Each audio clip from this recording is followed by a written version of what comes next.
Louis VII était probablement atteint de cachexie paralytique. En 1179, il prit la décision d'associer son fils au trône. Il réunit à cette fin les plus hautes autorités laïques et religieuses de son royaume dans le palais de l'évêque de Paris, Maurice de Sully. La construction de la cathédrale Notre-Dame, commencée en 1163, n'était pas achevée. Avant de présenter Philippe Dieudonné à l'assistance, il s'enferma dans une chapelle afin de prier. Chacun put constater que le pauvre roi, miné par un mal alors inexplicable, ne vivrait pas longtemps. Par contre, le jeune Philippe Dieudonné, grand, bien découplé, paraissait en parfaite santé. On nota la hardiesse de son regard, mais aussi le désordre de sa chevelure, d'un blond tirant sur le roux, qui lui valait le sobriquet de Maupeigné, mal peigné. On procéda à ce que l'on nomme aujourd'hui l'appel des noms. Puis, d'une voix quasi chevrotante, Louis VII annonça son intention de faire couronner son fils le jour de l'Assomption de la Vierge et sollicita pour la forme, par simple respect des règles, l'avis des évêques et barons. Tous s'écrièrent d'une voix unanime « Soit, soit !» Sur ce, l'assemblée se sépara. On aperçoit l'extrême simplification de cette cérémonie et les progrès de la monarchie capétienne. C'était tout ce qui subsistait de l'élection de naguère. Désormais, l'hérédité du trône était si bien admise que Louis VII, malgré sa maladie, ne s'était point hâté de présenter son successeur. L'élection du roi de France, vidée de son contenu, se réduisait désormais à une présentation suivie d'un acquiescement de pure forme. Évêques et barons constataient simplement l'existence et l'aptitude à régner du successeur proposé. Dans le cas présent, le vieux roi, sentant ses forces décliner, ne voulait faire reconnaître son fils que pour asseoir son autorité. Aux approches de l'Assomption, on partit donc pour Reims. Une bulle pontificale avait octroyé à l'archevêque de cette ville le privilège exclusif de procéder au sacre des rois de France. L'archevêque était alors Guillaume aux Blanchemains, frère de la reine Adèle de Champagne.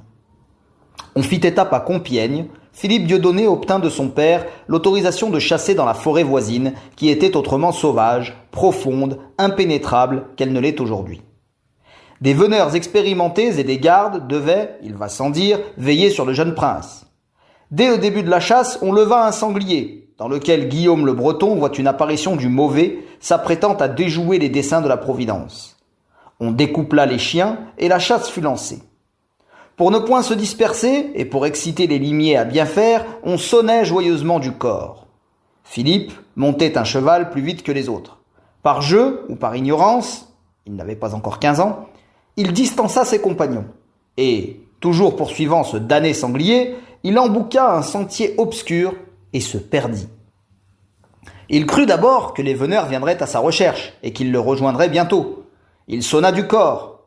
Rien d'autre ne répondit que l'écho, le bruissement des feuillages, le chant des oiseaux et l'aboi rauque de quelques carnassiers. Les forêts de cette époque étaient plus peuplées qu'elles ne le sont maintenant. Elles regorgeaient de cerfs, de renards, de loups, de lynx et de genettes. Philippe tenta de retrouver son chemin. Il s'enfonça davantage dans cet inextricable dédale d'arbres et de buissons. On croyait en ce temps-là aux créatures de l'ombre, fées ou démons, ultime surgeon du paganisme, aux enchantements, aux incantations diaboliques, aux envoûtements. On se délectait aux récits de chevaliers égarés dans la forêt, guettés par des monstres, ou protégés par des forces invisibles, soumis à de redoutables épreuves. Philippe ne pouvait ignorer ces fables, elles l'avaient plus ou moins impressionné. De plus, la nuit tombait, et chacun sait qu'elle est nourricière de songes, non tous rassurants. Qu'en s'enveloppant d'ombres et de brumes, les arbres prennent un aspect souvent énigmatique, angoissant, comme si la pensée les habitait soudain. Mais je laisse la parole au chroniqueur Rigord. Au déclin du jour, il jeta les yeux derrière lui, et s'aperçut qu'il n'avait pas de veneur à sa suite. Se voyant donc resté seul dans cette vaste solitude des forêts, il commença à concevoir de justes craintes.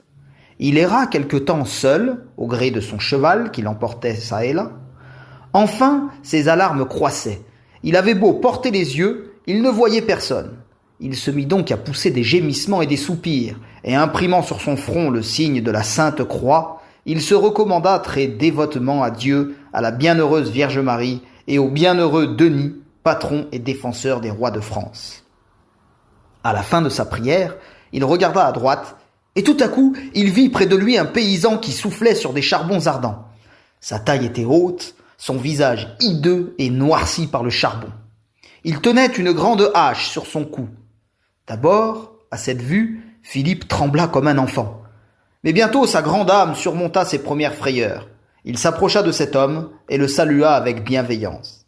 Il lui expliqua qui il était, d'où il venait, comment il se trouvait là. Et le paysan, reconnaissant la personne de son seigneur, abandonna sur le champ son travail et ramena le prince en toute hâte à Compiègne par un raccourci. À la suite des frayeurs dont il avait été saisi, Philippe Dieudonné tomba dangereusement malade et cet accident fit différer son couronnement jusqu'à la Toussaint. Telle était la version des faits, répandue par l'entourage royal et scrupuleusement reprise par le moine de Saint-Denis, malgré ses invraisemblances. Mais il fallait justifier, de façon ou d'autre, le renvoi du sacre par suite de la maladie soudaine de Philippe. La vérité est plus troublante. Il est à peu près sûr que le jeune prince erra pendant 2 jours seul dans la forêt de Compiègne, après avoir effectivement perdu la chasse.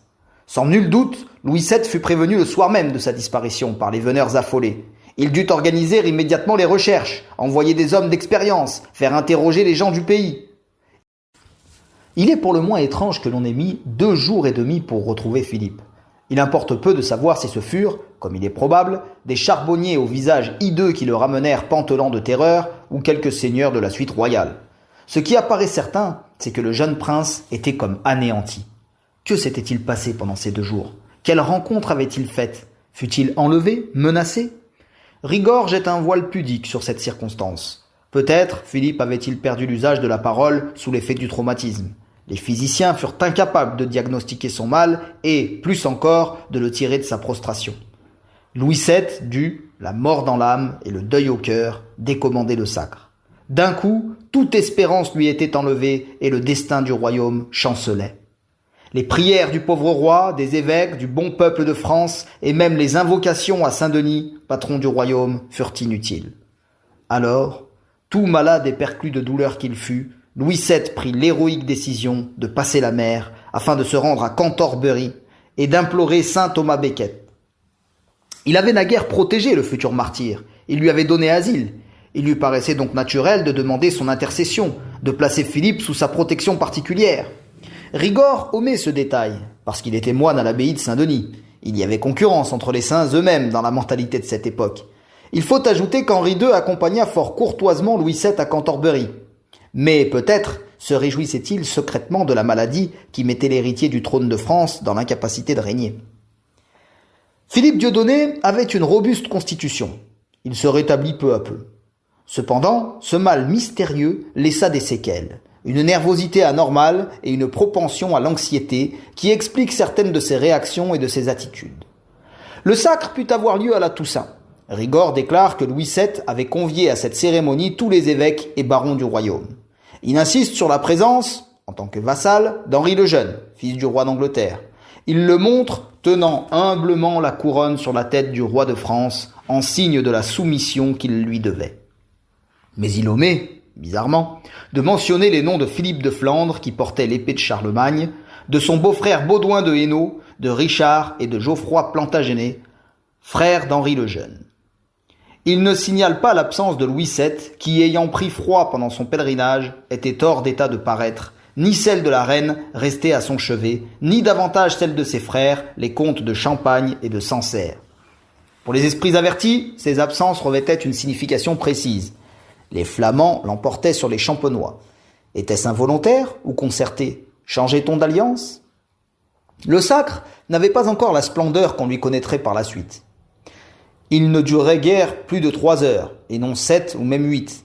Mais s'il avait moins d'éclat, s'il réunissait moins de dignitaires, il gagnait en gravité, en profondeur. Une foi plus ardente, des convictions mieux enracinées, un sérieux moins affecté, lui donnait alors tout son sens. Il s'agissait, et l'on y insiste, d'une véritable renaissance, d'une métamorphose spirituelle. On croyait que sous l'effet de l'onction, le roi renaissait à lui-même, dépouillait sa nature originelle et devenait le représentant de Dieu, l'incarnation de sa volonté, une sorte de Dieu vivant.